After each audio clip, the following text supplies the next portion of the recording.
నిర్గమకాండం 3వ అధ్యాయము 1వ వచనం నుంచి 8వ వచనం వరకు నేను చదువుతున్నాను, చూడండి. మోషే మిద్యాను యాజకుడైన ఇత్రో అని పేరు కలిగిన తన మామ యొక్క మందను మేపుచు, ఆ మందను అరణ్యమునకు అవతలకు తోలుకొని దేవుని పర్వతము అని పిలువబడే హోరేబునకు వచ్చాడు. ఒక పొదమ మధ్యలో, ఒక పొద నడిమిని పొద మధ్యలో అగ్ని జ్వాలలు. ఆ అగ్ని జ్వాలలలో యెహోవా దూత అతనికి ప్రత్యక్షమాయను. అతడు యెహోవా దూతని మోషేకు తెలియదు. అది పుస్తకం రాసిన వారు చెప్తున్నారు. ఆ సంగతి మనకు తెలుసు కాబట్టి ముందే తెలుసుకుంటున్నాం.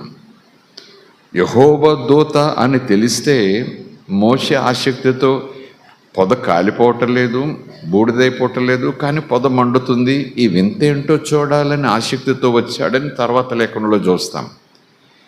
అక్కడెవరో ఆకారం కనపడితే, అక్కడెవరో దూత కనపడితే, అక్కడెవరో ఒక తేజస్సుతో ఒక స్వరూపం కనపడితే ఈ స్వరూపం ఎవరిదా అని అనుకుని అతడు పైకి వెళ్ళాలి.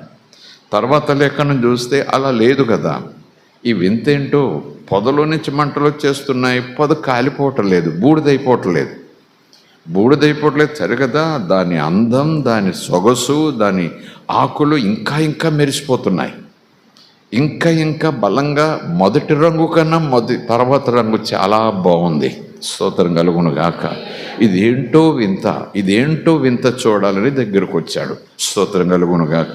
సో ఆ వచనాలు ఒక ఆయన రాశారు, గ్రంథస్థం చేశారు. ఈ వచనాలు ముద్రించబడి మన చేతుల్లోకి వచ్చాయి కనుక అక్కడ ఎవరు వచ్చారు ముందే లేఖనాలు మనకు చెప్పేస్తున్నాయి. కానీ నిజానికి మోషేకు తెలియదు. స్తోత్రం కలుగును గాక. సరే,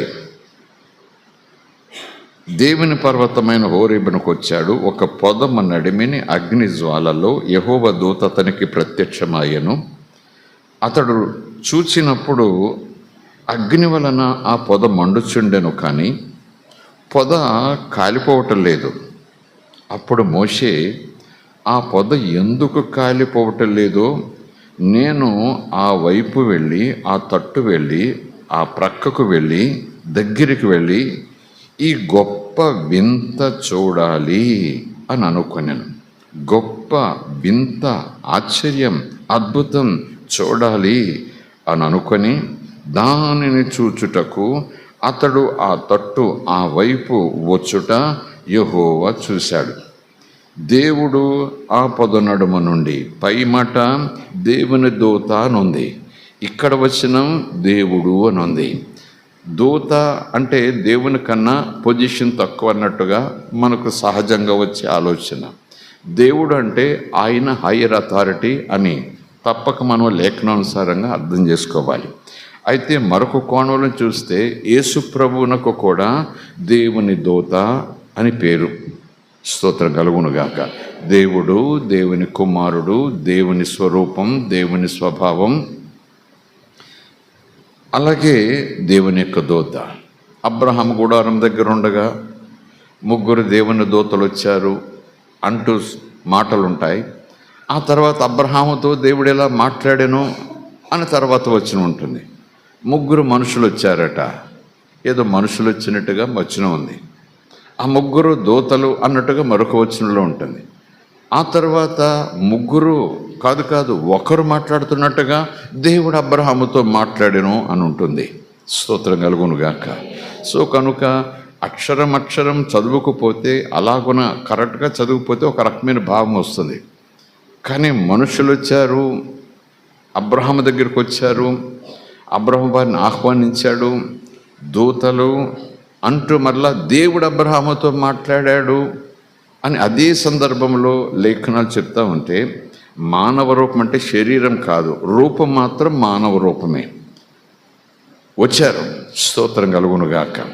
వచ్చినప్పుడు 3 అని ఎందుకంటే చాలామంది దైవజనం చెప్పే మాట తండ్రి, కుమార, పరిశుద్ధాత్మ అన్నట్టుగా అర్థం చేసుకోవాలని చెప్తారు. ముగ్గురుగా ఉన్న విడివిడిగా కనపడుతున్నా మాట్లాడేవారు ఒక్కరే. ముగ్గురు తత్వం ఒక్కటే, ముగ్గురు మనసు ఒక్కటే. ఒకరు మాట్లాడినా ముగ్గురు మాట్లాడినట్టే, ముగ్గురు మాట్లాడినా ఒకరు మాట్లాడినట్టు ఉంటుంది.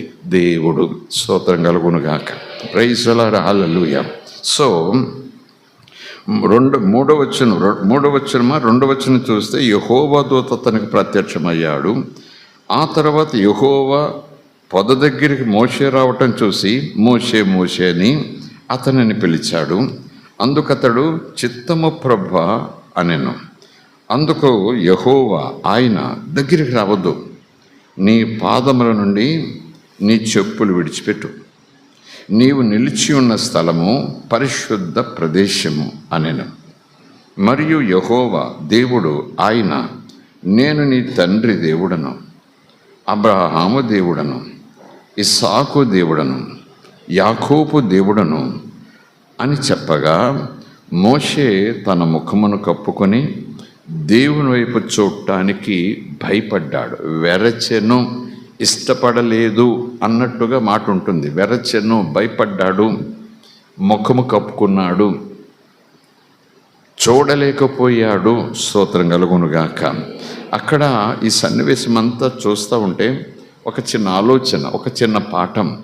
అది పాఠంగా కాదు, మన జీవితకాలం అంతా కూడా జ్ఞాపకం పెట్టుకుని ఆదరణ పొందుటకు తగిన ఒక శ్రేష్టమైన ఔషధం లాంటి సన్నివేశం.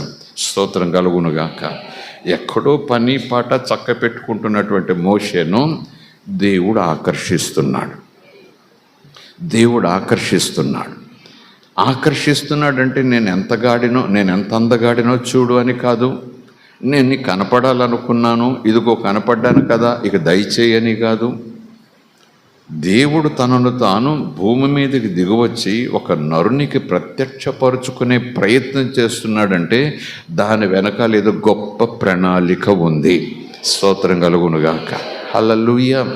అందుకే అంటున్నాను, ఎవరో దారిపోయేవాడు వచ్చాడు, అమ్మ బాగున్నామని అడిగాడు, బాగున్నాను బాబు అన్నారు, పిల్లలు బాగున్నారా అన్నాడు, బాగున్నారు అన్నాను, భలే పలకరిస్తున్నాడు, కొంచెం మంచినీళ్ళు తాగుతావు అన్నాను, ఇవ్వమ్మా అన్నాడు, తర్వాత ఆయన వెళ్ళొస్తానమ్మా అన్నాడు, వెళ్ళిపోయాడు. దేవుని మాటలు దిగొచ్చి దారైపోయేవాడు ఇలా మాట్లాడిపోయాడు. నాకు దండం పెట్టు దీవిస్తాను, దండం పెట్టావా, దీవించాను, పట్టుకుపో. No no no no. పరము నుంచి దేవుడు ఇహము మీదకి దిగువచ్చాడు అంటే, వచ్చిన దేవుడు ఎవరినో ఆకర్షిస్తున్నాడంటే, ఆకర్షణ కూడా ఎలాగున్నా తాను కనుపరుచుకునే ప్రయత్నంలో ఆశ్చర్యాన్ని చూపిస్తున్నాడు, అద్భుతాన్ని చూపిస్తున్నాడు. ఎప్పుడు చూడని, ఎక్కడ వినని, ఏ నోట కూడా జరగనటువంటి ఆశ్చర్యాన్ని కళ్ళ ముందు పెట్టి ఆకర్షిస్తాడు. స్తోత్రం కలుగునుగాక. హల్లెలూయా. మనలను కూడా ప్రభు అలాగునే 199% ఆకర్షిస్తాడు. అద్భుతాల ద్వారా, ఆశ్చర్యకార్యాల ద్వారా, స్వస్థతల ద్వారా. Praise the Lord, hallelujah. So దేవుడు అక్కడికి వచ్చాడు, దేవుడే ఆకర్షిస్తున్నాడు, దేవుడే పలకరిస్తున్నాడు. దేవుడే దగ్గరకు వచ్చేటప్పుడు తన స్థాయి ఏంటో, తన స్థితి ఏంటో అదంతా కూడా ముందుగానే వివరిస్తున్నాడు ఆ మానవుడు మోషేకు. గబగబా వచ్చేస్తున్నాడు, దగ్గరకు వచ్చేస్తున్నాడు. దేవుడని తెలియదు, దేవుని దూతని తెలియదు, వెలుగు, అగ్ని, తేజస్సు, స్వరం వినబడతా ఉంది. ఇంకా దగ్గరకు వచ్చేటప్పటికి, ఆగు, నీవు నిలుచున్న స్థలము పరిశుద్ధ స్థలము, నీ చెప్పులను అక్కడ విడిచిపెట్టి అడుగు ముందుకు వేయి. దేవుడు పరిశుద్ధుడు గనుక మనము కూడా పరిశుద్ధులై ఉండాలి. అక్కడ చెప్పులను ఉండొచ్చేమో కానీ దైవజనులు చెప్పే మాట, దాని భావం ఏంటంటే నీ నడక, నీ నడవడిక, నీ లోకరీతి మానవ బుద్ధి అక్కడ పక్కకు పెట్టాలి అన్నట్టుగా. స్తోత్రం కలుగునుగాక. అన్నట్టుగానే అనుకోవటానికి అంతే. అలాగున దగ్గరకు వచ్చాడు.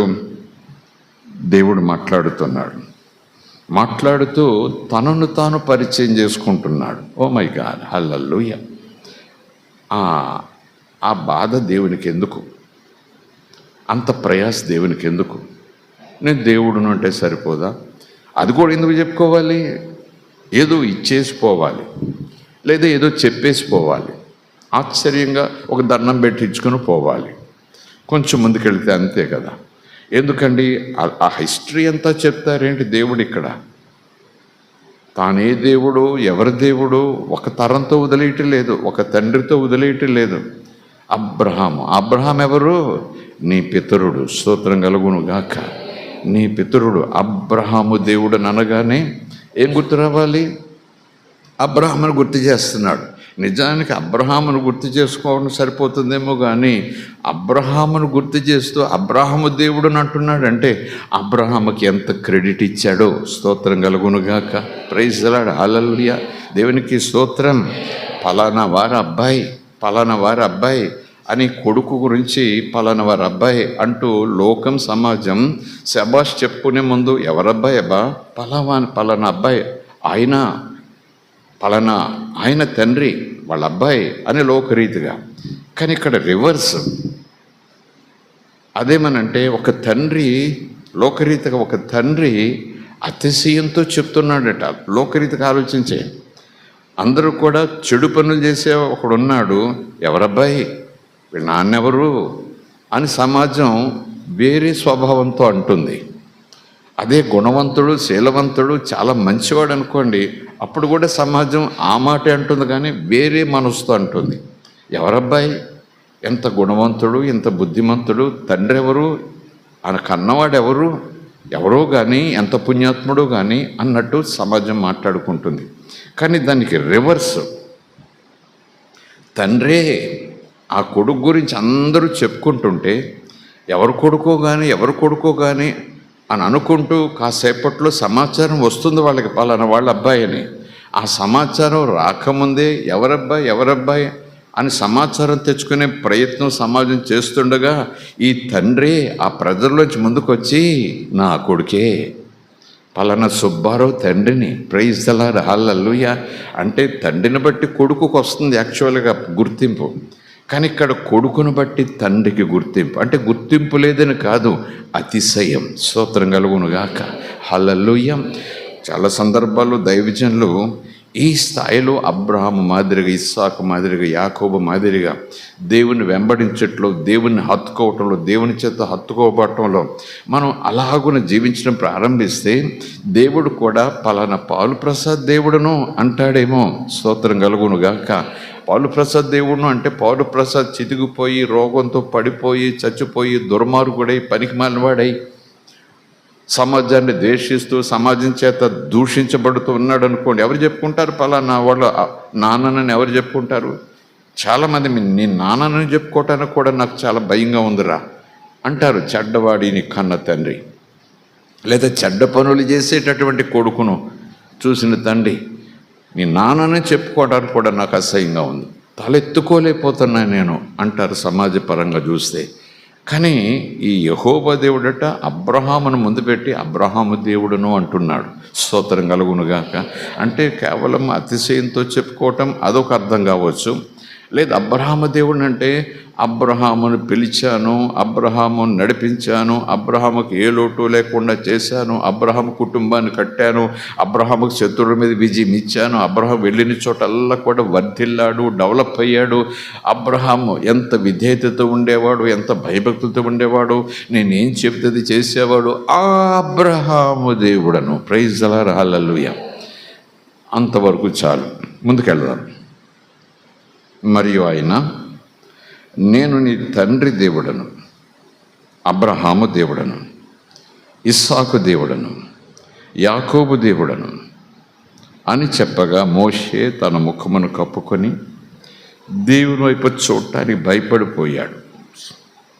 మరియు దేవుడైన యెహోవా ఇట్లనెను, నేను ఐగుప్తులో ఉన్న నా ప్రజల బాధను నిశ్చయముగా చూచి తిని, పనులలో తమను కష్టపెట్టు వారిని బట్టి వారు పెట్టిన మొరను వింటిని, వారి దుఃఖములు నాకు తెలిసే ఉన్నాయి. కాబట్టి ఐగుప్తీయుల చేతిలో నుండి, ఆ చెరలో నుండి, ఆ బానిసత్వములో నుండి, ఆ బాధలలో నుండి, వారి కష్టాలలో నుండి, వారి యాతనలలో నుండి విడిపించటానికి, స్తోత్రం కలుగునుగాక, విడిపించటానికి ఆ దేశంలో నుండి, ఐగుప్తు దేశంలో నుండి విశాలమైన ఏ దేశం అది?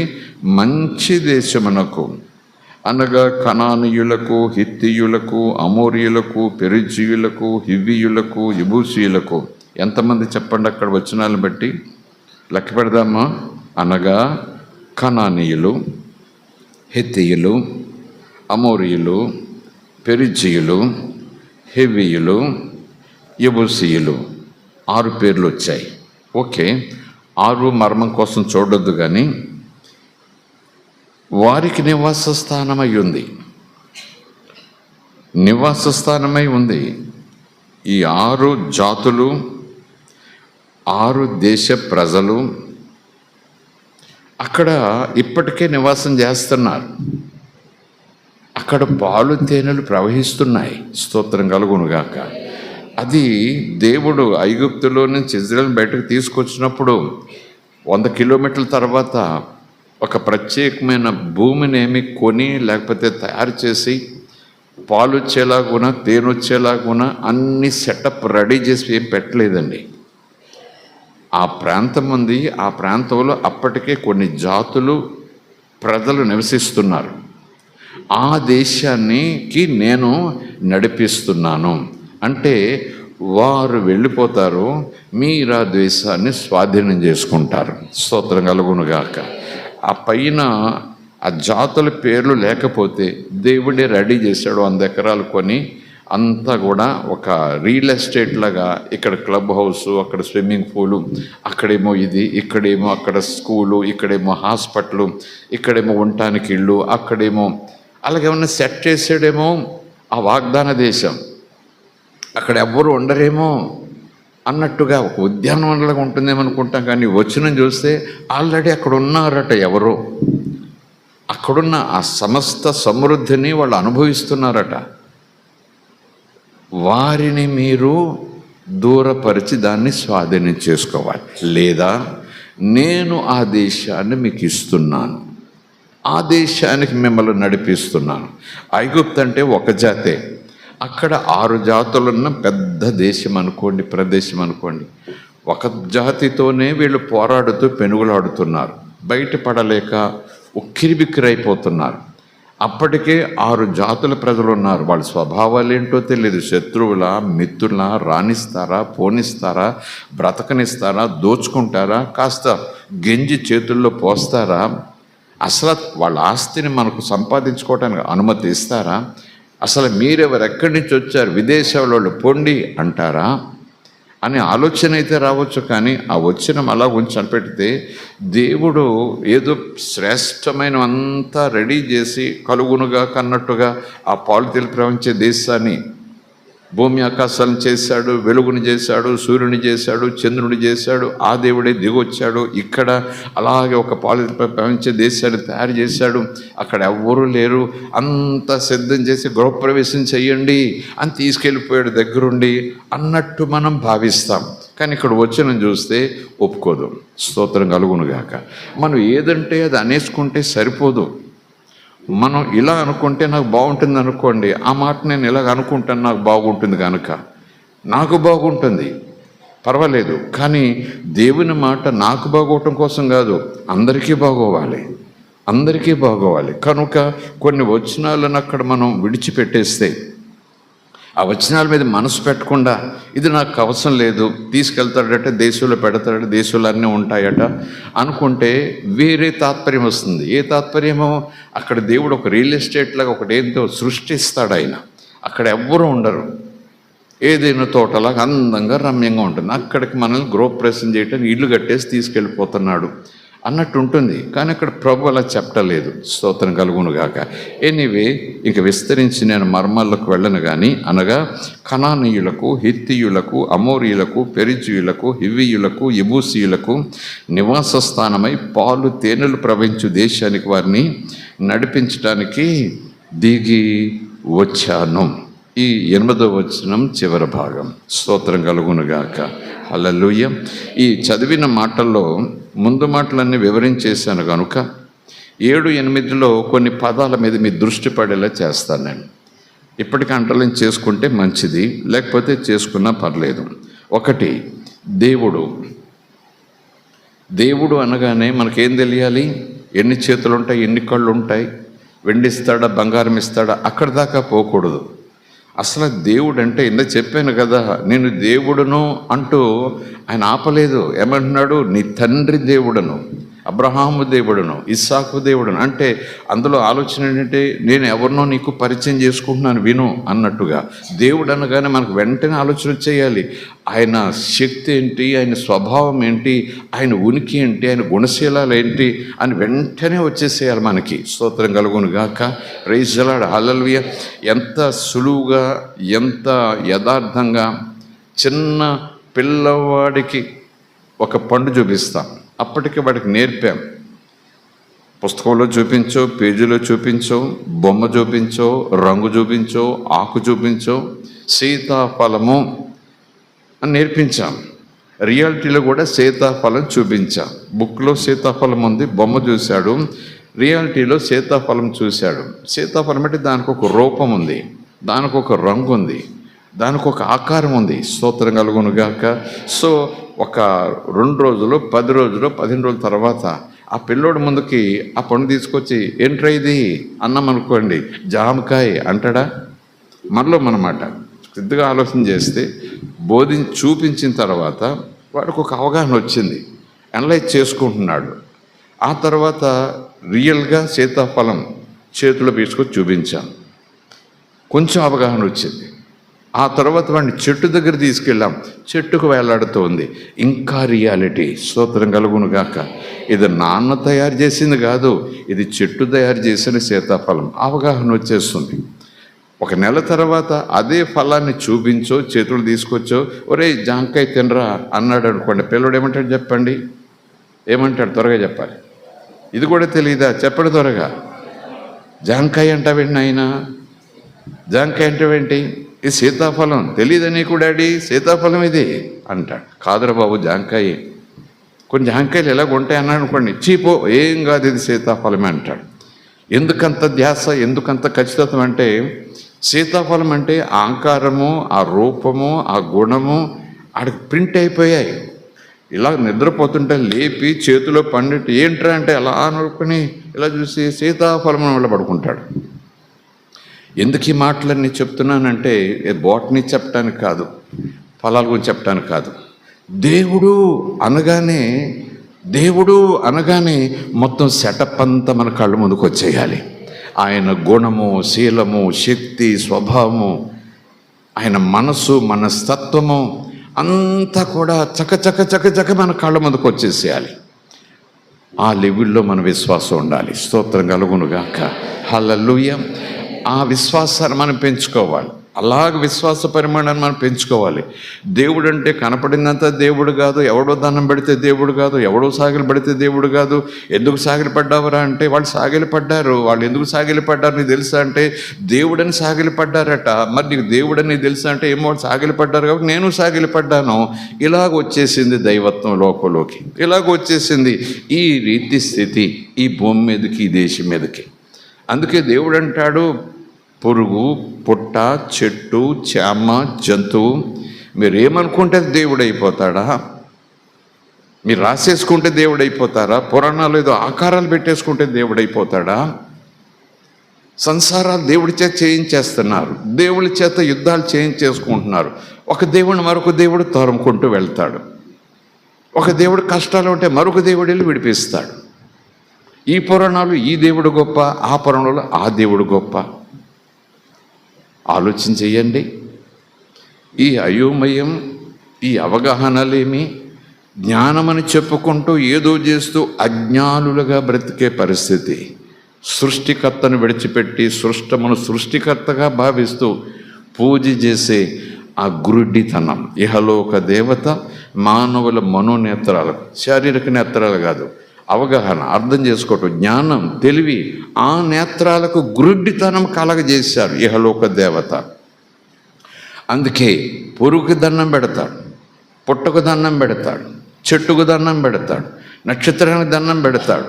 ఏ దుమ్మునైతే తాను కాళ్ళతో తొక్కేస్తాడో ఆ దుమ్ముని కొంచెం తడిపేసి దానికి ఒక ఆకారం తన చేతి బెళ్ళతోనే చేసేసి ఆ ఆకారాన్ని మళ్ళీ తన ముందే పెట్టేసి గొల్లుని ఏడుస్తాడు. ఆ దుమ్ము ముందు, ముద్ద ముందు తాను సాగిలిపడి వాట్స్ గోయింగ్ ఆన్. ఎప్పుడు నమ్ముతారు? ఎప్పుడు స్పృహలోకి వస్తారు? ఎప్పుడు తెలుసుకుంటారు? ఎప్పుడు అర్థం చేసుకుంటారు? ఓ మై గాడ్, హల్లెలూయా, దేవుని మనకి స్తోత్రం, హల్లెలూయా. సో ఈ 7 వచనం మీ ముందు పెడుతూ ఆ వచనంలో ఉన్న మాటల మీద అండర్లైన్ చేసుకుని ఉంటారు. నేను ఎందుకు అంటున్నానంటే, ఆయన మాటలు వ్రాయించిన రీతి చూస్తే ఆయన స్వభావం, ఆయన ఆలోచన, ఆయన తత్వం, ఆయన విధానం అన్నీ కూడా ఆయన ఏం చేయడు, ఏం చేస్తాడు, ఎవరికి చేస్తాడు, ఎందుకు చేస్తాడు, ఎలా చేస్తాడు, ఎప్పుడు వరకు చేస్తాడు. ఆయన అసలు దిగొస్తాడా? ఎందుకు దిగి రావాలి? ఆయనకి అందమైన లోకం ఉంది, పరలోకం ఉంది, పవిత్ర లోకం ఉంది, మహా తేజస్సుతో ఉంటుంది. ఈ పనికి మాలిన భూమి మీదకి ఆయన ఎందుకు వస్తాడండి? ఈ మురికి కోపం మీదకి ఎందుకు వస్తాడండి? ఆయనకి మహాలోకం ఉండగా దిగి వచ్చేసాడట. ఆయన ఆలోచన చేయాలి. స్తోత్రం కలుగునుగాక. సో దేవుని గురించి ఆయన ఎలా పరిచయం చేసుకుంటున్నాడో, పరిచయం చేసుకోవటమే కాకుండా ఆ వచనాలు బట్టి చూస్తే దేవుని ఉద్దేశం, దేవుని ప్రణాళిక, దేవుని నడిపింపు, దేవుని ఆలోచన, దేవుని యొక్క కార్యాలు ఎందుకు, ఎవరికి, ఎలా అని వాటికి ప్రశ్నలు వచ్చేస్తాయి. స్తోత్రం కలుగునుగాక. 7వ వచనంలో ఒక భాగం, గతంలో ఒక మాట చెప్పినట్టున్నాను, చూచితిని అన్నాడు. చూచితిని అన్నాడు అంటే అర్థం ఏంటి? దేవుడు చూస్తాడు. అప్పటికే భూమి మీద చాలామంది ఉన్నారు. ముఖ్యంగా ఐగుప్తులో కూడా చాలామంది ప్రజలు ఉన్నారు, ఐగుప్తీయులు ఉన్నారు. అందులో ఈ ఇజ్రాయేలీలు కూడా బానిసలుగా, అంటే వేరే దేశ పౌరులు, ఐగుప్తు దేశంలోకి వచ్చి కాందిసీకులుగా, రెఫ్యూజీస్గా ఇందులో బ్రతుకుతున్నారు. కనుక ఐగుప్తీయులు అందరూ వెళ్ళి చులకనగా చూస్తున్నారు. Second class citizens. ఎక్కడి నుంచో ఇల్లు లేదు, వాకిల్ లేదు, దేశం లేదు, ప్రభుత్వం లేదు, బతుకు తెరువు కోసం మా దేశం వచ్చారు, మేము వాళ్ళకి బతుకు తెరువు చూపిస్తున్నాం అంటూ ఈ బతుకు తెరువు చూపించే వాళ్ళు ఎప్పుడు కూడా బతకటం కోసం ఇల్లు వాకిలు వదిలేసుకొచ్చిన వాళ్ళు ఎప్పుడు చులకనే. అవును కదా, స్తోత్రం కలుగునుగాక. చూచితిని అంటున్నాడు. ఐగుప్తుని చూశాను, ఐగుప్తులో ఉన్న ప్రజలందరినీ చూశాను, ఇక్కడ వచ్చిన చూస్తే బాధపడుతున్న వారిని చూశాను. స్తోత్రం కలుగునుగాక, హల్లెలూయా. అంటే ఇజ్రాయేల్ బాధపడుతున్న మాట ఉన్న దేవుని ఆలోచన, దేవుని స్వభావం నిన్ను చెప్పుకున్న మధ్యాహ్నం, దేవుడు ప్రేమై ఉన్నాడు. ఆ ప్రేమ గురించి మనం తెలుసుకోవాలి. దేవుడు ప్రేమై ఉన్నాడని ప్రేమ దేవుడు అని పేరెట్టేసుకుని దండం పెట్టేస్తే సరిపోదు. ప్రేమ దేవుడని ఒక నెల 10 రోజులు ఆయన కేటాయించేసి 10 రోజులు డప్పులు కొట్టుకుందామంటే సరిపోదు. ప్రేమ దేవుడు అంటే ప్రేమ అంటే ఏం చేస్తాడైనా, ఎవరికి చేస్తాడైనా, ఎప్పుడు చేస్తాడైనా, ఎందుకు చేస్తాడైనా, ఎంతవరకు చేస్తాడైనా ప్రశ్నలు చక్క వచ్చేసేయాలి. అందుకే ఇక్కడ చూస్తున్నాము, ఆయన అందరినీ చూస్తాడు, ముఖ్యంగా బాధలలో ఉన్న వారిని ప్రత్యేకంగా చూస్తాడు. స్తోత్రం కలుగునుగాక. బాధలలో పడి చెడి కేకలేస్తూ మూలుగుతూ యాతన పడుతూ ఎందుకు వచ్చిన బ్రతుకురా బాబు, చచ్చిపోతే బాగుండును అనుకుంటూ బ్రతకాలని ఆశతో రేపటి కోసం ఆశగా చూసే జనం. మానవాళి యొక్క నైజం అదే కదా. ఈరోజు కష్టం నిన్నటి నుంచి వచ్చింది, ఈరోజు ఇంకా తీవ్రమైపోయింది, రేపు కూడా ఉండేటట్టే ఉంది వాతావరణం. కానీ ఆ వాతావరణం చూసి నిన్న కష్టమే భరించలేకపోయినా ఈరోజు ఇంకా తీవ్రమైపోయింది, రేపు ఇంకా తీవ్రమయ్యే పరిస్థితులు కనపడుతున్నాయి. ఏం బ్రతుకో, చచ్చిపోతే బాగుండని ఈరోజే ఇక్కడే ఇలాగే అని అనుకుంటాం. అని చచ్చిపోతామా? లేదు, ఎల్లుండైనా బాగుంటాను. స్తోత్రం కలుగునుగాక. చూద్దాం, స్తోత్రం కలుగునుగాక. ఎనివే, ఐగుప్తీయులందరూ ఉన్నారు. ఐగుప్తులు ఎన్ని కులాలు ఉన్నాయో తెలియదు కానీ ఐగుప్తీయులందరూ ఉన్నారు. అందులో ఇజ్రాయేలీలు కూడా ఉన్నారు. స్తోత్రం కలుగునుగాక. ఆయన చూశాడట, ఐగుప్తీయులు ధనంతో ఉన్నవారిని మాత్రమే కాదు చూస్తాడు, ఎకరాలతో ఉన్నవారిని మాత్రమే కాదు చూస్తాడు, బాగా ఉన్నవారిని మాత్రమే కాదు అందరినీ చూస్తాడు. కానీ ఆయన చూపులు ఎవరిని అతుక్కుపోతాయంటే, ఆయన చూపులు ఎవరిని వెతుక్కుంటూ వస్తాయంటే, ఆయన చూపులు ఎక్కడెక్కడికి చొచ్చుకొచ్చేస్తాయంటే, ఎక్కడ బాధల్లో ఉన్నవారో వారి దగ్గరికి ఆయన చూపులు వచ్చేస్తాయి. ప్రేమ తత్వం అదే. ప్రేమ తత్వం బాధల్లో ఉన్నవారిని చూస్తుంది, ప్రేమ తత్వం కనికరం చూపిస్తుంది, ప్రేమ తత్వం దయను చూపిస్తుంది, ప్రేమ తత్వం జాలి పడుతుంది, ప్రేమ తత్వం ఓదారుస్తుంది, ప్రేమ తత్వం చెయ్యి పట్టి లేవనెత్తుతుంది. ఓ ఓ హల్లెలూయా. దేవుడు ప్రేమై ఉన్నాడు అని చెప్పి మరలా నేను ఇంటికెళ్ళి దేవుడు అన్యాయం చేసేసేవాడు, నాకు ఇలా చేసేవాడు, అలా చేసేవాడు, ఇలాగ అయిపోతున్నానని అలా ప్రార్థన చేయటం మానవ రీతిగా ఒక 5 నిమిషాలు పర్వాలేదేమో, కానీ దేవుని కొలిచే నేను, దేవుడిని తెలుసుకున్నాను చెప్పినటువంటి నేను, ఎప్పుడో తెలుసుకున్నానని చెప్పినటువంటి నేను, ఆ తర్వాత మాటలు పలకటానికి నాకు ఎన్ని గుండెలు ఉండాలి? ఎందుకంటే ఆయన అంటున్నాడు, బాధల్లో ఉన్నవారిని చూస్తాను, నువ్వు బాధలో ఉన్నవా? నమ్మాలి. ఆయన చూస్తున్నాడు. చూచి అయ్యో అని నీతో పాటు ఏడుస్తూ కూర్చుంటాడా? కాదు, ఆ బాధల పరిస్థితిని మారుస్తాడు. ప్రైజ్ ది లార్డ్, హల్లెలూయా. లేదా బాధలో నుంచి పైకి తీసుకొచ్చి ఉన్నతమైన స్థలం మీద నీకు నిలబెడతాడు. అది ప్రేమ స్వరూపు యొక్క బాధ్యత. Praise the Lord, hallelujah. Praise the Lord, hallelujah. దేవుడు నమ్ముకో, దేవుడు నమ్ముకో, దేవుడు నమ్ముకుంటే బాగుంటావు. దేవుడు నమ్ముకో, దేవుడు నమ్ముకో, కష్టాలన్నీ తీరిపోతాయి. దేవుడు నమ్ముకో. అది చెప్పటానికి సులువుగా ఉండొచ్చు, వినేవాళ్ళు కూడా సులువుగా ఉండొచ్చు. నమ్ముకుంటానమ్మా, నేను కష్టాల్లో ఉన్నానమ్మా అనుకోవచ్చు. ఆ కష్టాలు తీరకపోవచ్చు. నువ్వు ఇలాగన్నావు కదా, ఇంకా కష్టాలు పెరిగిపోయినాయి, నువ్వు నన్ను మోసం చేసేసావు అంటూ మరల వెనక్కిపోవచ్చు ఆ వ్యక్తి. కనుకనే అది చెప్పేటప్పుడు కష్టాలు తీరుస్తాడని చెప్పినా ఇలాంటి మాటలు మనసులో పెట్టి వాళ్ళ మనసులకు చిన్న మాటకు వెళ్ళేలా చేస్తే నేనంటాను వచ్చిన వారు యేసయ్యను గట్టిగా పట్టుకుంటారు. స్తోత్రం కలుగునుగాక, హల్లెలూయా. ఇందులో లేని అందులో ఏం చూసావరా? ఇందులో లేని అందులోకి వెళ్ళవేంట్రా నువ్వు? ఇందులో లేనిది ఏముందని అక్కడ అని ఎవరైనా ప్రశ్నించవచ్చు. బాగుంటుందని లేదు, ఆ మాట చెప్తే కుదరదు. వెండి వస్తుందని, బంగారం వస్తుందని ఆ మాట చెప్తే కుదరదు. స్తోత్రం కలుగునుగాక. ఇక్కడ 1/2 ఎకరంతోనే బాధపడుతున్నాను, అందులోకి వెళ్తే 10 ఎకరాలు వస్తాయట, అది కుదరదు. ఎందుకంటే 10 ఎకరాలు ఉన్నవాడికి బాధ ఉంటుంది, 100 ఎకరాలు ఉన్నవాడికి బాధ ఉంటుంది, కోటీశ్వరుడికి కూడా బాధ ఉంటుంది. కానీ యేసు ఎందుకు వచ్చాడు? కోట్లుంటే బాధ ఉండదని అనుకుంటాం మనం. నో నో నో, కోటీశ్వరుడు కూడా శాంతి ఉంది. కోటీశ్వరుడు ఒకసారి చచ్చిపోదాం అనుకుంటాడు. ఒక్కోసారి చావు నుంచి తప్పించుకోవడానికి డాక్టర్లు కాడు పట్టుకుని బతిమలాడతారు. 100 కోట్లు ఇస్తాను నా కొడుకుని బ్రతికించండి అంటాడు కోటీశ్వరుడు. వాళ్ళకు ఉంటాయి బాధలు, వాళ్ళకు ఉంటాయి భయాలు, వాళ్ళకు వస్తాయి దిక్కుతోచని పరిస్థితులు. కనుకనే ఏదో అన్నీ ఉంటే బాగుంటాం అనుకుంటే మనం వెర్రోళ్ళ కింద లెక్క.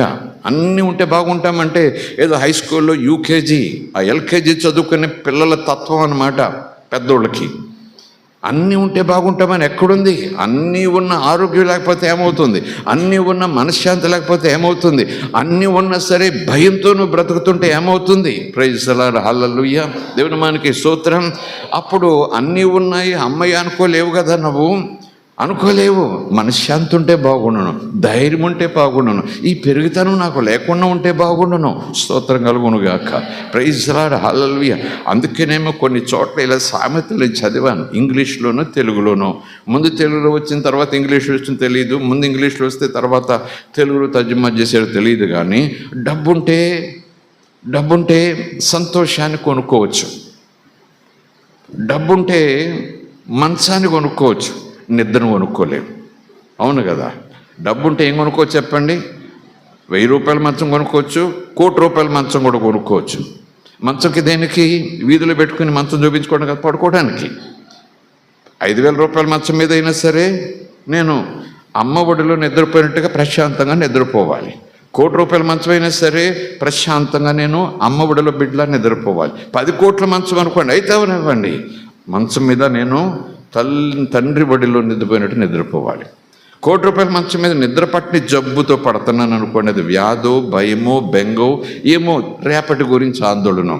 ఏం ప్రయోజనం? 1 కోటి రూపాయల మంచం డబ్బుంటే చాలు, ఏమైనా పర్వాలేదు, నేను బ్రతికేచ్చు అనుకుంటాం. తప్పు తప్పు తప్పు.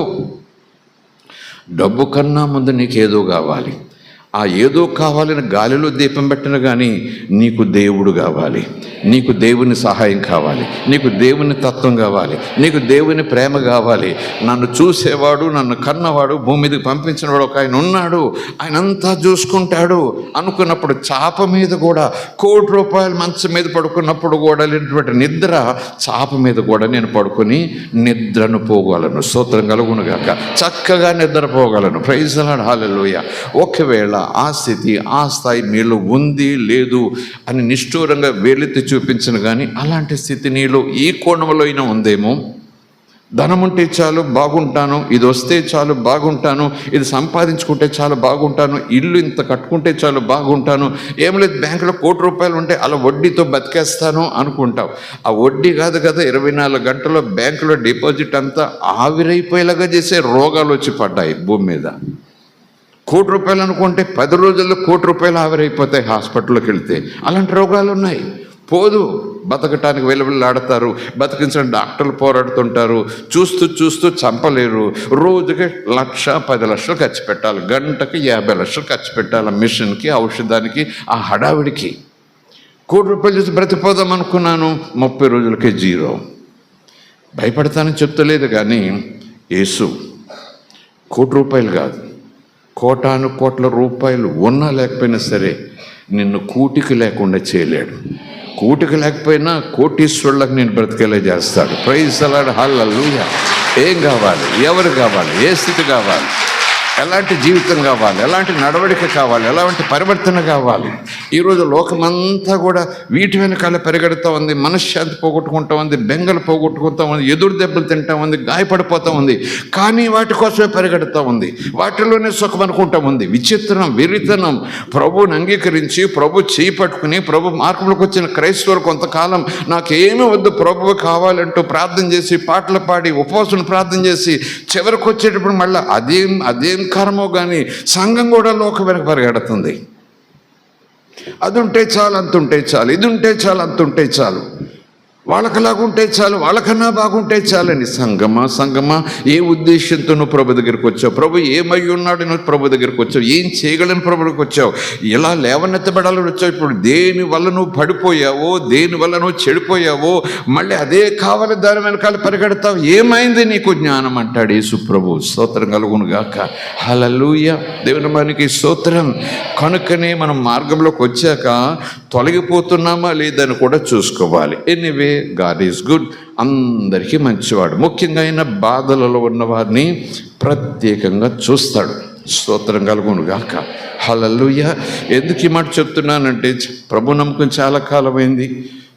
15 సంవత్సరాల క్రితం వరకు అంతా బాగుంది ఇంట్లో, 8 సంవత్సరాల క్రితం వరకు కూడా అందరూ బాగున్నారు ఇంట్లో, 4 సంవత్సరాల నుంచి ఏం బాగాలేదు పరిస్థితి ఇంట్లో.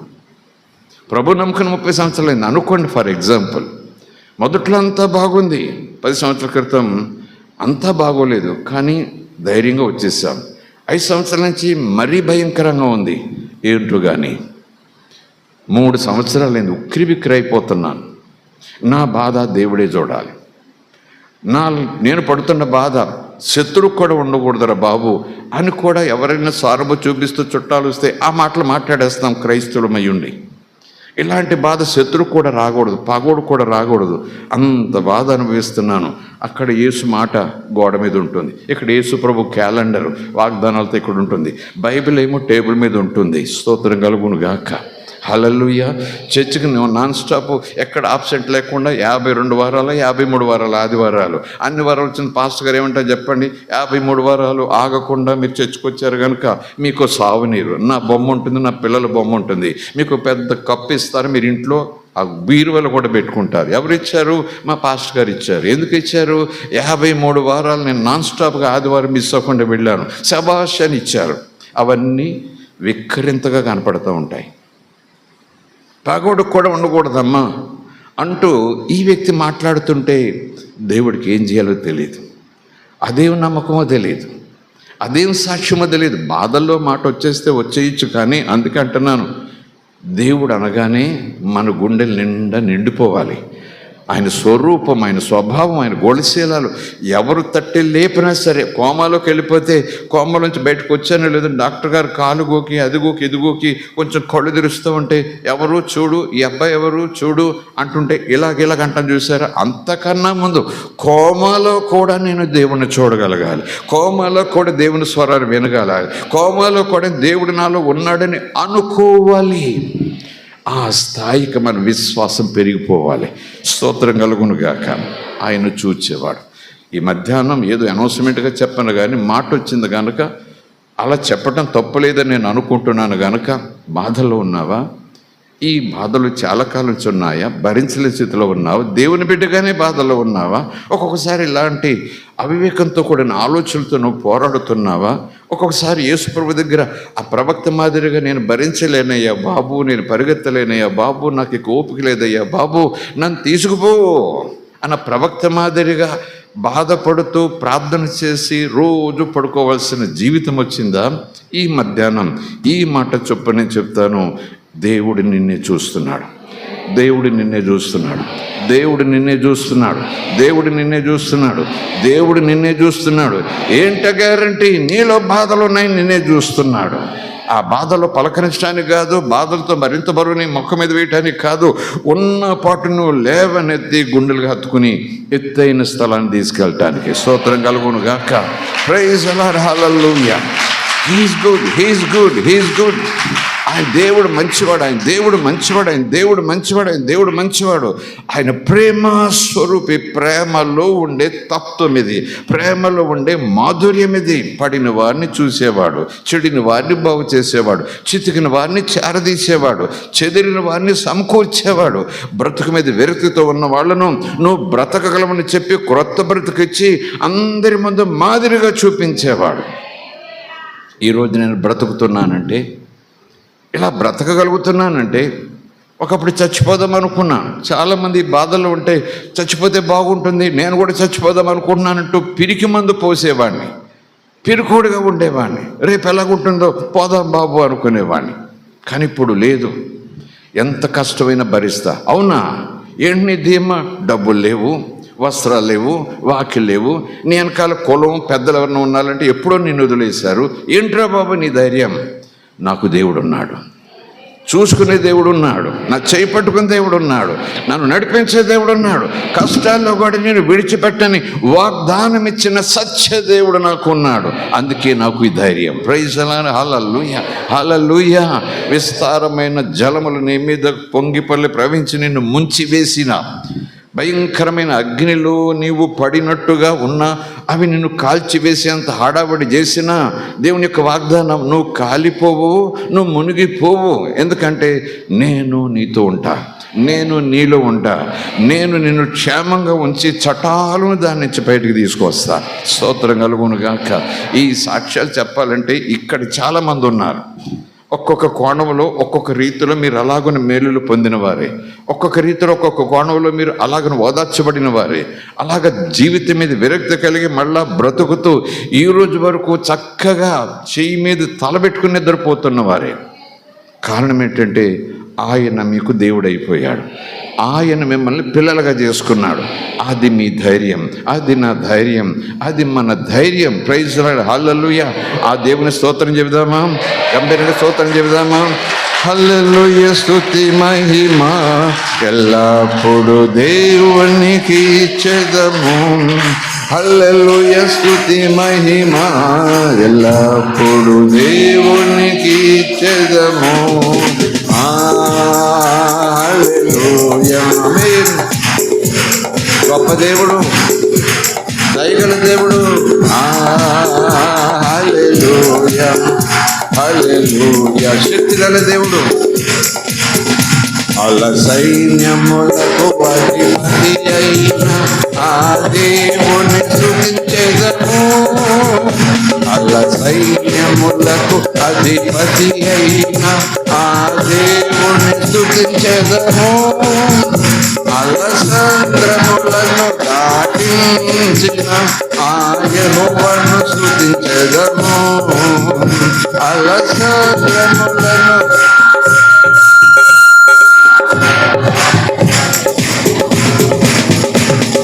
హల్లెలూయా. స్తుతి మహిమ ఎల్లప్పుడు దేవుని.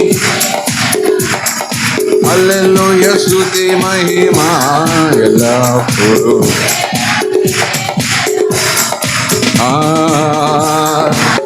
ఆమేన్, ఆమేన్, ఆమేన్.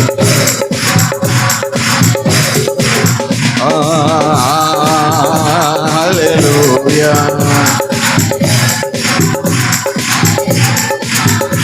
ఆకాశము నుండి మన్నాను దేవుని ఓ హల్లెలూయా.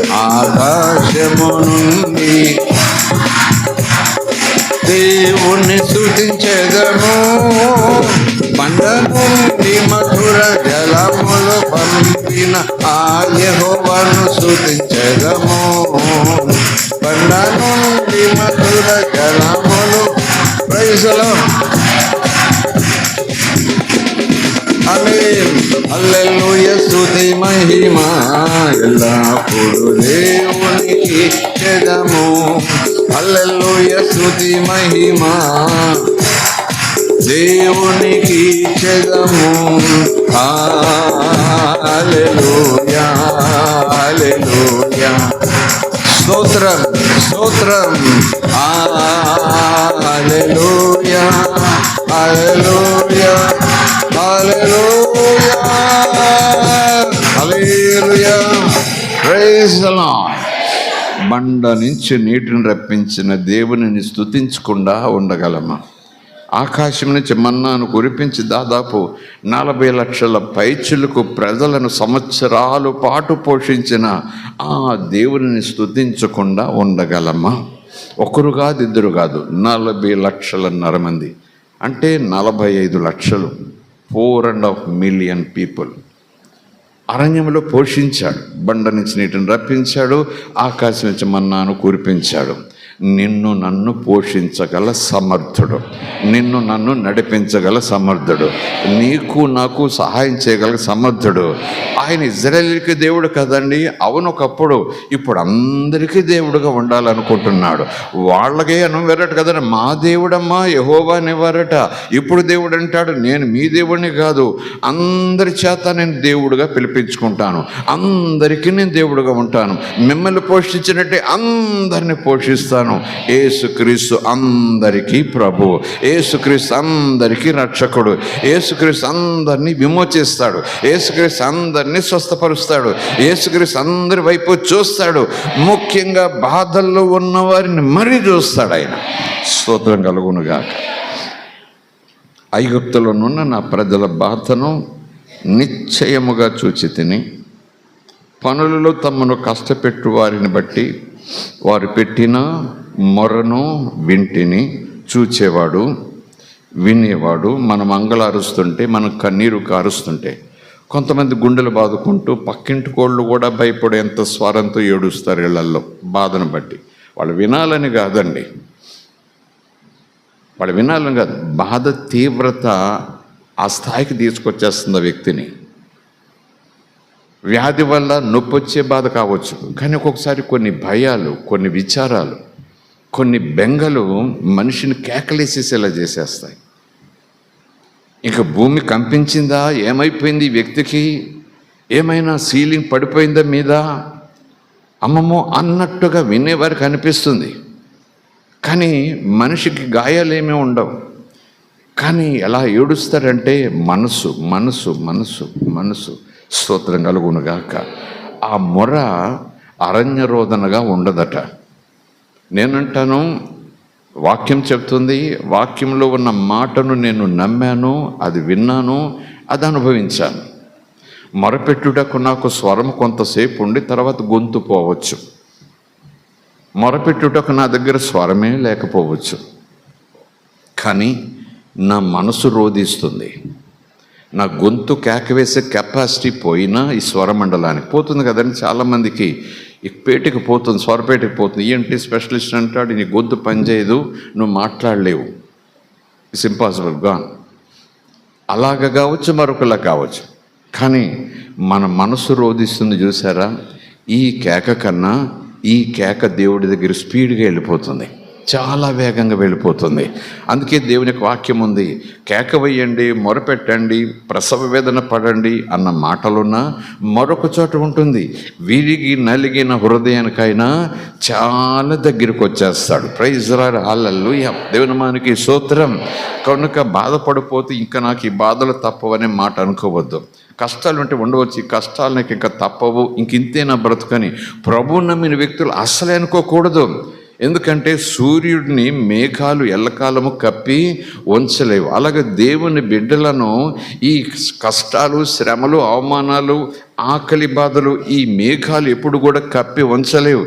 ఏదో ఒకరోజు మేఘాలు పక్కకు పోవాల్సిందే, సూర్యుని ప్రకాశం బయటికి రావాల్సిందే. దేవునామానికి స్తోత్రం కలుగును గాక. నేను అలా వదిలేయడు ఆయన. మేఘాలు తొలగిపోయేలాగా తన ఊపిరి వదులుతాడు ఆయన. స్తోత్రం కలుగును గాక. హల్లెలూయా. నాకు ఆశ అయితే ఉంటుంది, ఆయనకు కూడా ఆశ ఉంటుంది. ఒక్కొక్కసారి ఆయన చట్టాలున్న కనురెప్పపాట్లో నన్ను లేవనెత్తొచ్చు, సాయంకాలం లేవనెత్తొచ్చు, వారం చివరిలో లేవనెత్తొచ్చు. ఒక్క మాటలో చెప్తాను, నన్ను మాత్రం చచ్చిపోనివ్వడు ఆయన. నన్ను లేవనెత్తి తీరుతాడు.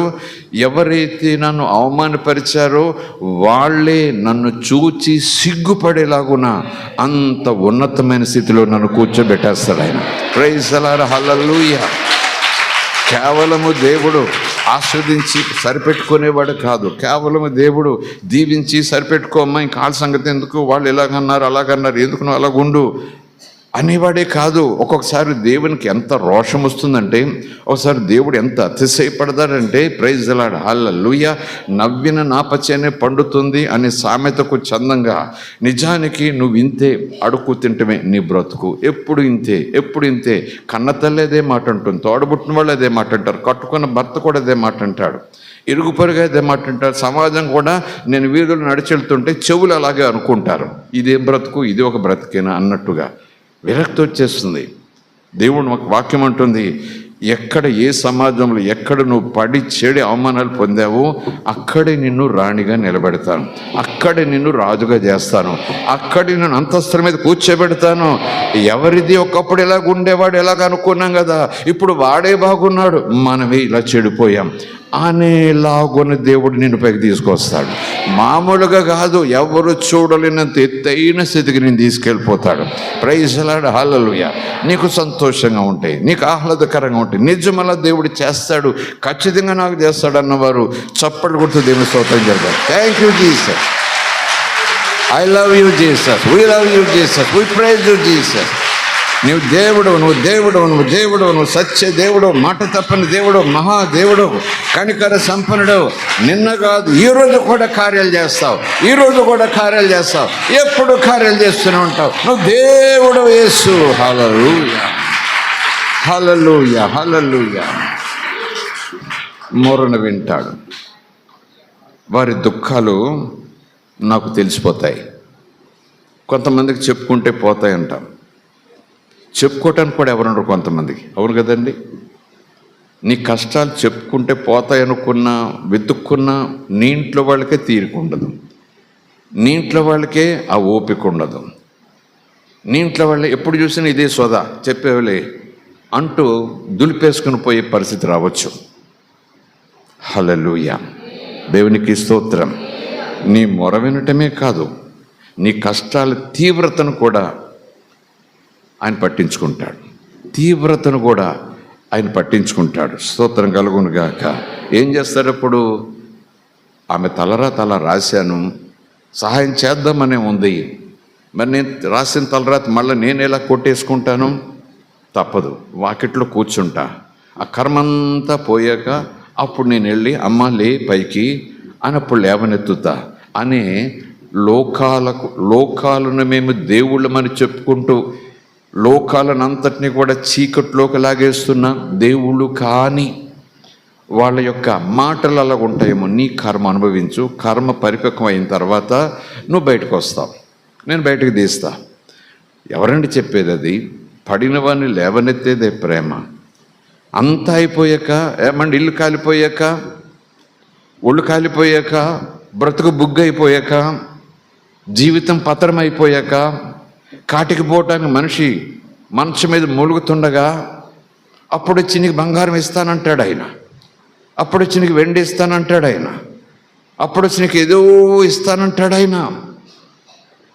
ఎవడికి కావాలి? ఎవడికి కావాలి? స్తోత్రం కలుగును గాక. హల్లెలూయా. నేను బాగుండాలని కోరుకున్నప్పుడు బ్రతుకు పతనమై ఈ బ్రతుకు ఇలా కాదు, నేను బాగా బ్రతకాలని అనుకుంటున్నాను, బ్రతికే ఓపిక లేదు, బ్రతికే మార్గం లేదు, బ్రతుకుదాం అనుకున్న ఈ లోకం నన్ను బ్రతకనివ్వటలేదు.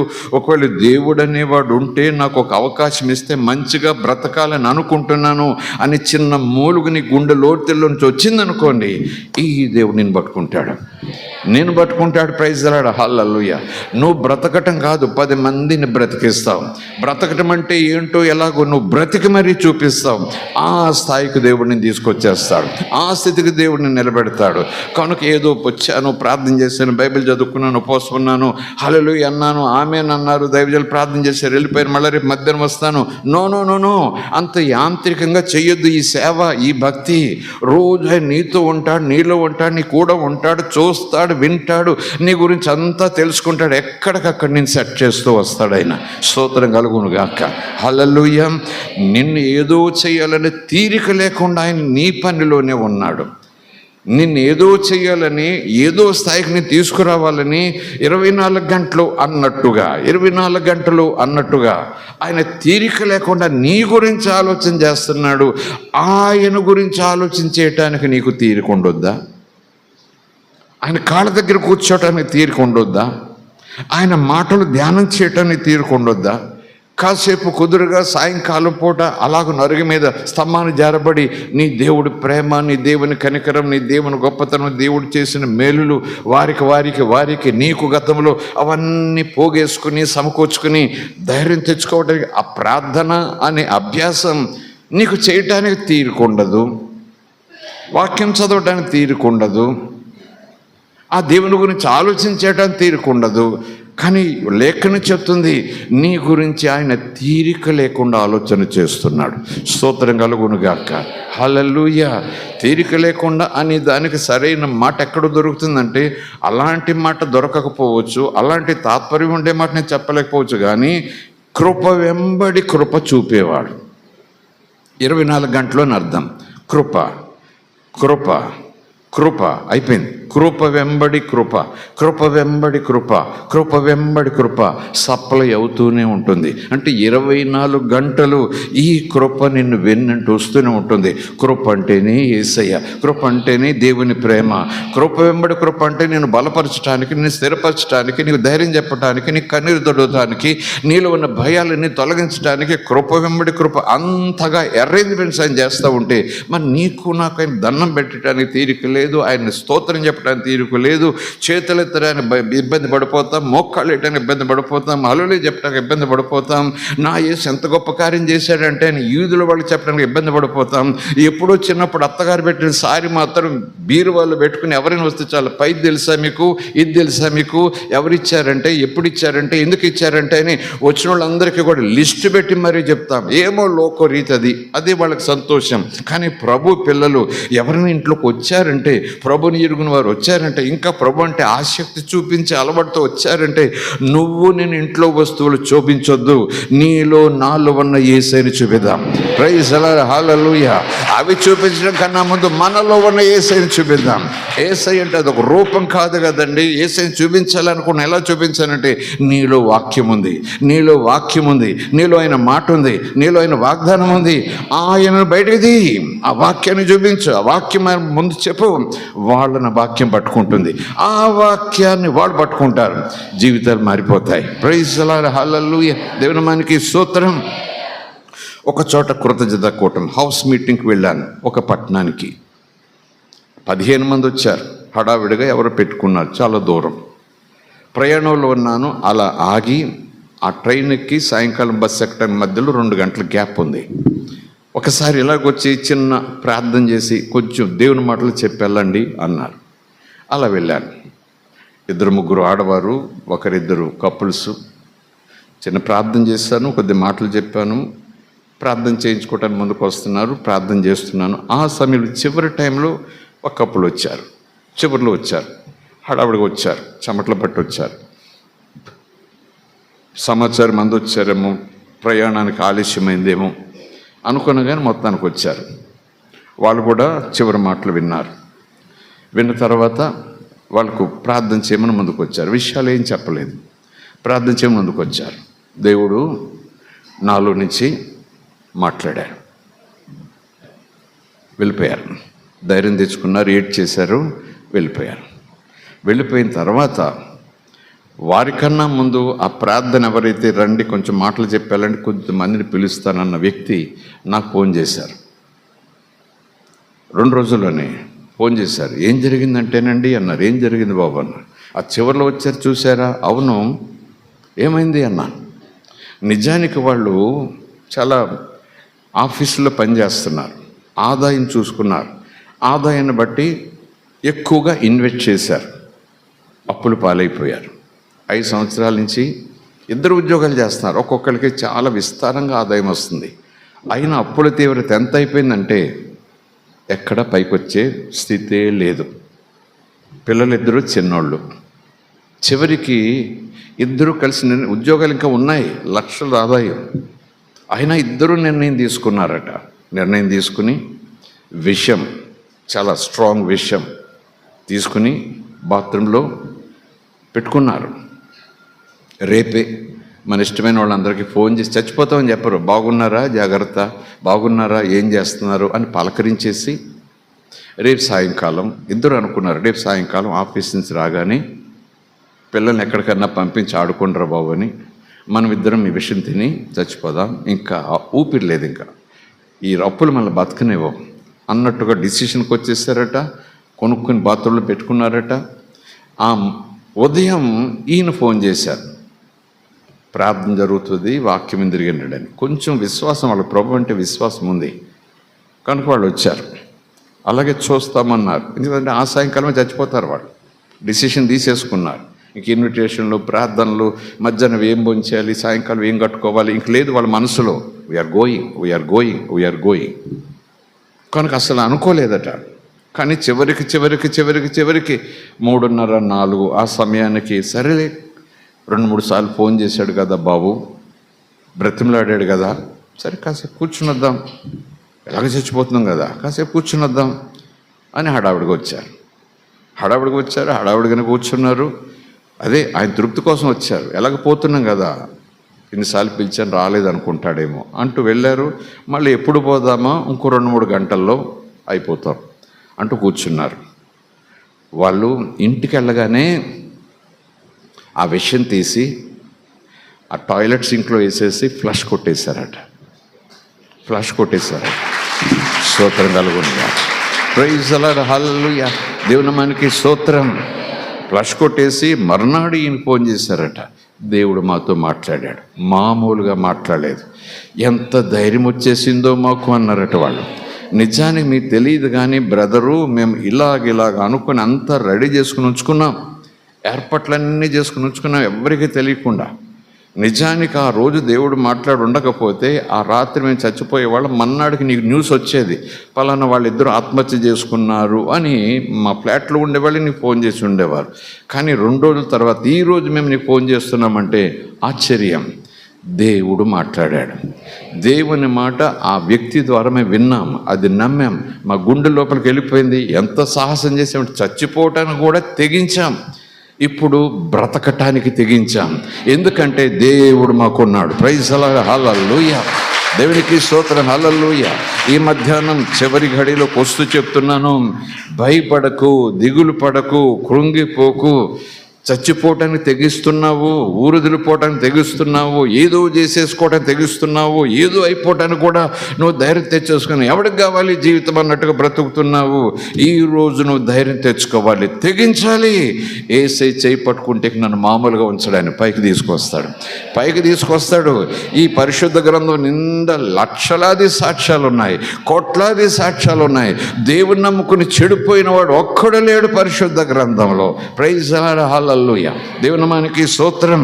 కనుకనే దేవుని మాటగా మనం వింటే మాటగానే ఉండిపోతుంది. కానీ మళ్ళీ చెప్తున్నాను, వాళ్ళు ఎంత విరక్తితో వచ్చారు, ఎంత విసుగుతో వచ్చారు. నిజానికి దేవుడు మనతో మాట్లాడతాడట, ఆయన ప్రార్థన చేస్తారట, ఆయన ప్రవచనాలు చెప్తారట.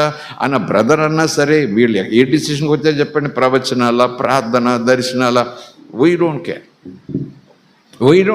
ఎందుకంటే ఎంటీ, వాళ్ళ మనసంతా జీరో, ఎంటీ. మనం చచ్చిపోతున్నాం, ఇంకేముండదు. ఈ రుణాలు మమ్మల్ని ఏం చేయవు, అదేం చేయదు, ఇదేం చేయదు. మన పిల్లల్నేమో అక్కడ పంపించాం కదా ఆడుకోవటానికి, వాళ్ళకే తెలియదు, ఏదో ఆడుకోవటానికి పంపించారు తోడుకోడలు అని వాళ్ళు అనుకుంటారు. కానీ చచ్చిపోయాక ఆ తోడుకోడలు లేకపోతే మేనకోడలు అరెరే అని అనాథలాగైనా మన పిల్లలు పెంచడానికి ముందే వాళ్ళను ఇంటికి పంపించేస్తున్నాం. సాయంకాలం వాళ్ళు వదులుకోలేరు కదా, పోషిస్తారు, పిల్లలు పెంచి పెద్ద చేస్తారు. ఏదో ఉన్నది ఏదన్నా ఉంటే పిల్లలకు ఉంటుంది, లేకపోతే పిల్లలు కూడా అడుక్కుని తినే పరిస్థితి వచ్చేస్తామని అనుకున్నారు. కనుక ఈ ప్రవచనం, దేవుడు, దైవజనుడు, అభిషేకం, ప్రార్థన మామూలుగా ఉండదు అని అతడు చెప్పినట్టు కాదు. కానీ అది చెప్పినా సరే వాళ్ళ మనసులోకి వెళ్ళదు, రాయి అయిపోయింది, ఎంటీ అయిపోయింది. అలాంటి సందర్భంలో దేవుని మాట ఆ రాతి గుండెలోనికి, విరక్తి గుండెలోనికి చొచ్చుకెళ్ళిపోయింది. ఒక మాటలో చెప్పాలంటే వాళ్ళ గుండెల్లోకి వెళ్ళి మరణంతో నిండిపోయినటువంటి ఆ హృదయాన్ని జీవంతో నింపేసి మరణాన్ని తరిమేసింది అంతే. Praise the Lord, hallelujah, hallelujah, praise the Lord, hallelujah. దేవుని బిడ్డ, నువ్వు చచ్చిపోవటానికి వీల్లేదు, నువ్వు కృంగిపోవటానికి వీల్లేదు, నువ్వు బెంగపడటానికి వీల్లేదు, నువ్వు బ్రతుకును భారంగా పోయటానికి వీల్లేదు. ఎందుకంటే ప్రభువు చెప్పారు, సమస్యలు కాస్త భారంగా ఉండొచ్చాము కానీ బ్రతుకు మాత్రం భారంగా ఉంచునని ఎప్పుడూ హామీ ఇచ్చాడని. ఎందుకంటే నీ బరువు నేను మోస్తా, రా నీ ప్రయాస నేను తీసేస్తా, నీ హృదయాన్ని తేలిక చేస్తా. ప్రైజ్ ది లార్డ్, హల్లెలూయా. వారి దుఃఖాలు నాకు తెలిసి ఉన్నాయి కాబట్టి ఐగుప్తుల చేతిలో నుండి వారిని విడిపించుటకు, ఆ తర్వాత 6 దేశాలు అన్నట్టుగా మంచి దేశం, ఆ దేశంలో ఎవరున్నారు? ఈ జాతుల వాళ్ళందరూ ఉన్నారు. అప్పటికే వాళ్ళు అవన్నీ అనుభవిస్తున్నారు. ఆ మాటను పక్కబెట్టి చూస్తే ఆ చివరి మాట, పాలు తేనెలు ప్రవహించు దేశానికి వారిని ఏమండి ఆ దేశం వాళ్ళకు చూపించి, వెళ్ళండి రా అబ్బాయి, వెళ్ళండి, ఆ దేశం మీకు ఇస్తున్నాను అంటే ఒకలాగా ఉంటుంది. చూపించి అమ్మో ఎంత సుందర దేహం అని అనుకుంటూ వీడు ప్రయాణం మొదలుపెట్టాక మధ్యలో ఎన్నో ఆటంకాలు రావచ్చు. కనుకనే ఆయన కేవలం చూచేవాడు కాదు, వినేవాడు కాదు, అర్థం చేసుకునేవాడు కాదు, దిగొచ్చేసి సానుభూతి చూపించేవాడు కాదు. అదిగో మీకు ఇచ్చాను, అదిగో మీకు ఇచ్చాను, వెళ్ళండి అనటం కాదట. అక్కడ మాట ఉంది, వారిని నడిపిస్తా, వారిని నడిపిస్తా, వారితో నడుస్తా. ప్రైజ్ ది లార్డ్, హల్లెలూయా. ఎక్కడి వరకు, ఎంతవరకు? ఆ పాలు తేనెలు ప్రవహించే దేశంలోనికి దగ్గరుండి గృహప్రవేశం చేయిస్తా. ప్రైజ్ ది లార్డ్, హల్లెలూయా. అక్కడ ఇంకా మరి చాలామంది ఉన్నారు కదా, వాళ్ళందరూ తొలగిపోతారు, ఆ దేశం మీకు ఇచ్చేస్తా. స్తోత్రం కలుగును గాక. ప్రైజ్ ది లార్డ్, హల్లెలూయా. కనుకనే ఇశ్రాయేలీయులు ఇంత ధీమా, ఇంత హామీ మోషే ద్వారా పొందుకున్న మానవ నైజం, మానవ హృదయం, మానవ స్వభావం, తాత్కాలికమైన సుఖాల కోసం దేవుని దగ్గర గోజాడి కాస్త ఆలస్యం చేసేటప్పటికీ ఇన్ని అద్భుతాలు చేసి, ఇన్ని ఆశ్చర్యకార్యాలు చేసి, పరలోకాన్ని విడిచిపెట్టేసి క్రిందకు వచ్చేసి మోషేను ఒక నాయకునిగా చేసుకుని నా ప్రజలను నడిపించు, కాదు నువ్వు నేను కూడా దగ్గరుండి నడిపిద్దాం, ఆశీర్వాదం నడిపిద్దాం, సమృద్ధిలోకి నడిపిద్దాం, ఆరోగ్యం నడిపిద్దాం. అక్కడ 2 మాటలు, పాలు తేనె. దైవజనం చెప్తారు, పాలేమో ఆహారం, బ్రతకటం, తేనేమో ఆరోగ్యం, సమృద్ధి. ప్రైజ్ ది లార్డ్, హల్లెలూయా. పాలేమో ఆహారం, మంచిగా బ్రతకటం, తేనేమో ఆరోగ్యం, సమృద్ధి. ఇవి 2 ఉంటే ఇంక మనకి ఇంకా తక్కువ చెప్పండి. ఇవి లేకే కదా మనిషి పరుగు, ఇవి లేకే కదా మనిషి ఆకాశం వంక చూడటం. స్తోత్రం కలుగును గాక. ప్రైజ్ ది లార్డ్, హల్లెలూయా.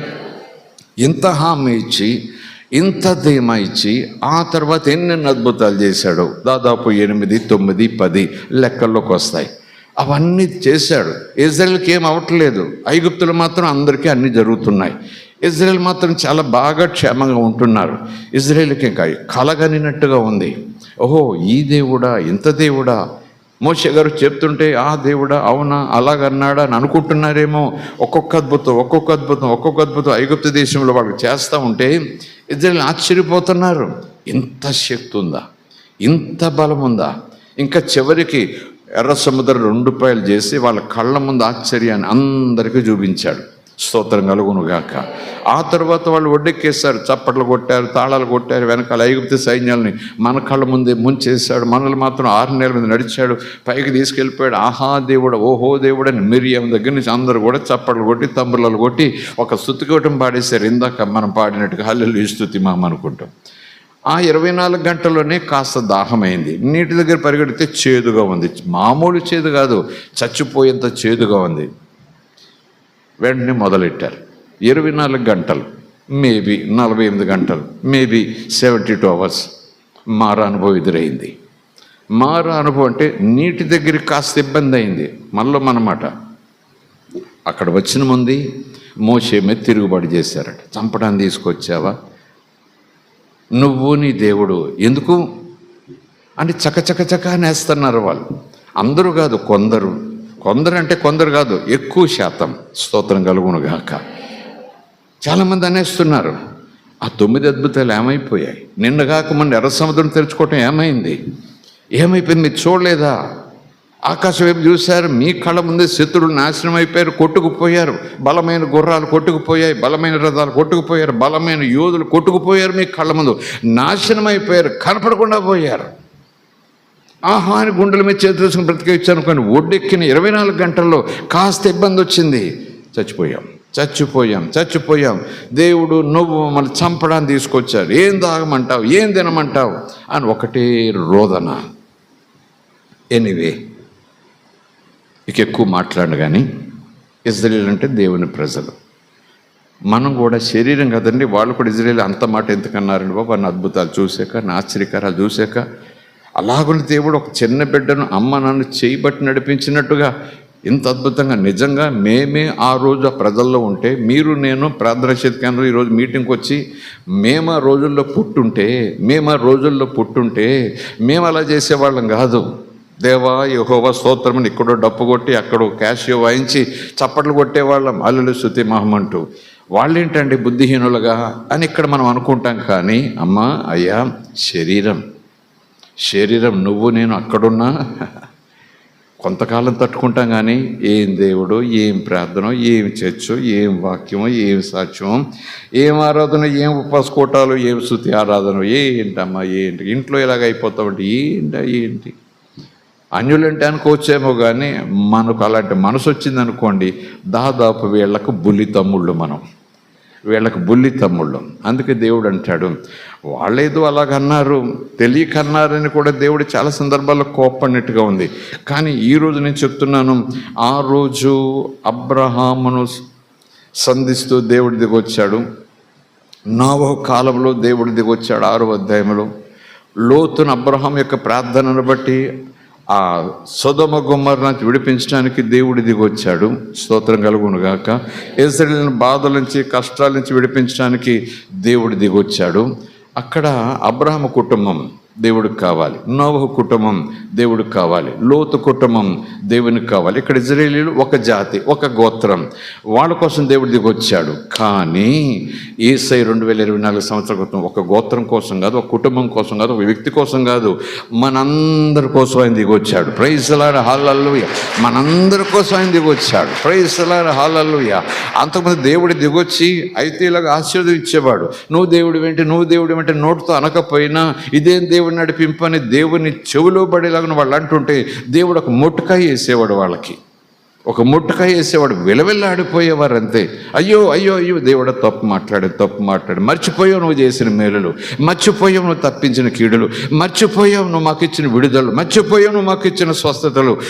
బుద్ధి గడ్డి తిని నోరు జారి అనేసాం బాబు. ఈ శరీరం, ఈ ఆకలి, కంటి ఆనందం మమ్మల్ని మహిమపరిచేసిన చెంపలో ఎంచుకొని మళ్ళీ దేవుని మార్గం నడిచేవారట. అలాగ దేవుడు ఎప్పటికప్పుడు బుద్ధి చెప్పి మార్గంలో నడిపించుకుంటూ వచ్చాడు. చాలా సందర్భాల్లో చివరికి దేవుడు మనసు మారింది. మారిన దేవుడు తన తత్వాన్ని మార్చుకోలేదు, ఒక మహాప్రణాళిక వేశాడు. ఇప్పుడు నేను ఏదో తినిపించడానికి, విడిపించడానికి, లేదా చిన్న దెబ్బేసి రా అనటానికి కాదు. పాత నిబంధనలాగా నేను ఏమై ఉన్నానో అదంతా నేను ప్రజలకు ఇచ్చేయాలి, నేనేమై ఉన్నానో అదంతా ప్రజలకు చూపించేయాలి, నేనేమై ఉన్నానో ప్రజలకు అదంతా కూడా అనుభవించేలాగా చెయ్యాలని దేవుడే మానవ రూపంతో, ప్రేమే మానవ రూపంతో ఈ భూమి మీదకి దిగొచ్చేసాడు. ఆయనే యేసు. ఈ యేసమ్మ ఎవరిని పల్లెత్తి మాట అనలేదు, ఎవరి కన్నో పీకలేదు, ఎవరి నడ్డి విరవలేదు, ఎవరి కాలు కూడా విరవలేదు, ఎవరిని శపించలేదు. నో, ఎవరికి కుష్ఠరోగం నీకు రావాలి అని అనలేదు. చచ్చిపో అని కూడా చెప్పలేదు. ఇదేం దేవుడండి బాబు! నేనంటాను దేవుడు అంటేనే ప్రేమ. స్తోత్రం కలుగును గాక. ఆ రోజు అలా దిగి వచ్చాడు, అలాగని వాళ్ళని కాపాడాడు, ఒక కుటుంబాన్ని కాపాడాడు, ఒక వ్యక్తిని కాపాడాడు, ఒక జాతిని కాపాడాడు. దేవుడి చివరికి లోకమంతా నాశనం పోతుంది, పాపం చేసి అందరూ దేవుడిని గురించి మహిమ పొందలేకపోతున్నారు. పాపం అంటే నరకం, నరకం అంటే అక్కడ అగ్ని ఆరదు, పురుగు చావదు, అందరూ తనకు దూరం అయిపోతారు. ఒక్కడు కూడా నీతిమంతుడు లేడు, ఒక్కడు కూడా పరిశుద్ధత లేదు, అందులోనూ కూడా పాపం అని కుళ్ళు ఉంది. మరి ఎలా నా దగ్గర రావాలంటే రాలేరు. వాళ్ళలో పాపం అన్న సేపు వాళ్ళ దగ్గరికి రాలేరు, నేను కూడా తీసుకోలేదు దగ్గరికి. కనుక వాళ్ళలో నుంచి వాళ్ళ పాపాన్ని లాగేయాలంటే పో కలుగునుగాక అన్నట్టు పోదు. ఆ పాపానికి వెల చెల్లించాలి. ఎవరు చెల్లించాలి? గొర్రెని తీసుకొద్దామా, మేకను తీసుకొద్దామా, మహానుభావుని తీసుకొద్దామా, యోగిని తీసుకొద్దామా, బాబాని తీసుకొద్దామా? ఎవడైనా నీతిమంతుడు ఉన్నాడేమో, నీతిమంతుడు రక్తం చిందిస్తే చాలు ఈ పాపం పోతుందని దేవుడు వెతుక్కుంటే ఒక్కడు నీతిమంతుడు లేడు. మళ్ళీ ఎంత చచ్చిపోవాల్సిందేనా? ఈ జాతులన్నీ పోవాల్సిందేనా? ఈ కోట్లాది ప్రజలందరూ నరకంలో కేకలేసి కాలిపోతున్నాం అయ్యో అయ్యో అయ్యో అనే వాళ్ళ పాపం వాళ్ళని కాల్చేస్తూ ఉంటే ఏడుస్తూ యుగయుగాలు ఉండాల్సిందే నరకంలో. నో నో నో నో ఒక్క నీతిమంతులు లేడు. ఎవరైనా ఉన్నారంటే ఎవరు కనపడరు. మరి ఏం చేయాలి? నేనే వెళ్తా, నేనే నా రక్తాన్ని గార్చి ప్రజలందరినీ కూడా పరిశుద్ధపరచుకుని నాకు పిల్లలుగా చేసుకుని నా ఇంటికి తీసుకుపోతా. ప్రైజ్ అలారా, హల్లెలూయా. ఇంత గొప్ప మనసు ఎవరికి ఉంటుంది చెప్పండి? ఏ దేవునికి ఉంటుంది చెప్పండి? ఏ దేవతకు ఉంటుంది చెప్పండి? ఎవరు దొరుకుతారు నీకు చెప్పండి? ఇలాగా పాపి కోసం చనిపోయినోళ్ళు, పాపి కోసం ఉమ్ములు ఇచ్చుకున్న వాళ్ళు, పాపి కోసం శిల మీద వేళ్ళన్నోళ్ళు. కనుకని ఇలాంటి దేవుని స్తుతించకుండా ఉండగలమా? ఇలాంటి దేవుని ప్రేమను ఆరాధించకుండా ఉండగలమా? ఇలాంటి దేవుని ప్రేమ ముందు సాగిలి పడకుండా ఉండగలమా? ఇలాంటి దేవునికి మనస్ఫూర్తిగా దండం పెట్టకుండా ఉండగలమా? ఏం దేవుడు, ఏం చేసి, ఏం బైబిల్ చదవటం, ఏం ప్రార్థన చేయటం, అక్కడేదో పండుగ ఉంది, ఇక్కడో శుభకారం ఉంది, అక్కడ స్నేహితులు ఎక్కడికి వెళ్తారు, ఇక్కడేదో ఆటలు ఉన్నాయి, ఈరోజు ప్రార్థన లేదు, ఈరోజు వాక్యం లేదు, ఈరోజు చర్చ లేదు, పాడలేదు. పోదాం పదండి. సంతకాలు చర్చ ఎక్కడ పోతుంది? పాస్టర్ గారు ఎక్కడ పోతారు? బైబిల్ ఎక్కడ పోతుంది? మనకైతే సరదా పోతుంది. రేపు ఉండదు ఆ సినిమా, రేపు ఉండదు ఆ శుభకార్యం, రేపు ఉండదు ఆ సరదా, రేపు ఉండదు ఆట. దేవుడు ఎప్పుడు ఉంటాడు? బైబిల్ చేతిలో ఉంది కదా అన్నంత తేలిక. ఈ మధ్యాహ్నం నువ్వు ఆరాధించకపోతే దేవుడు ఏడుస్తే ఏం కూర్చోడండి. ఆయన ఆరాధించేవారు లక్షలాది మంది ఉన్నారు, ఆయన ఆరాధించేవారు కోట్లాది మంది ఉన్నారు. ఆ కోట్లాది మంది ఆరాధనతో ఆయన మైమరిచిపోతున్నాడు. నీవు ఇంకెందుకు చూస్తున్నాడంటే ఆయన నువ్వు కూడా వాళ్ళల్లో ఒక్కడివై ఉండాలని, నువ్వు కూడా వాళ్ళలో ఒక్కదానివై ఉండాలని. నీ నుంచి నీ బంగారం కోరుకోవట్లేదు, నీ వెండి కోరుకోవట్లేదు, నీ మేడ మిద్దెలు ఆయనకు అనవసరం, నీ పొలం అనవసరం, ఆయన నీ సంగతులన్నీ అనవసరం, నీ దగ్గర ఏమీ ఆశించట్లేదు. నీ హృదయంలో ఆయన పట్ల ప్రేమతో కూడిన థ్యాంక్స్ ఆశిస్తున్నాడు ఆయన. స్తోత్రం కలుగునుగాక. హృదయపూర్వకంగా వందనాలు తండ్రి, నాకు ఒక బ్రతుకునిచ్చావు దేవాని ఆ దండం పెడితే తన నామాన్ని మహిమపరచుకోవాలని నేను చూస్తున్నాడు. ఇంతకన్నా ఏం అడిగాడు యేసుప్రభు మనల్ని? ఏం అడిగాడు?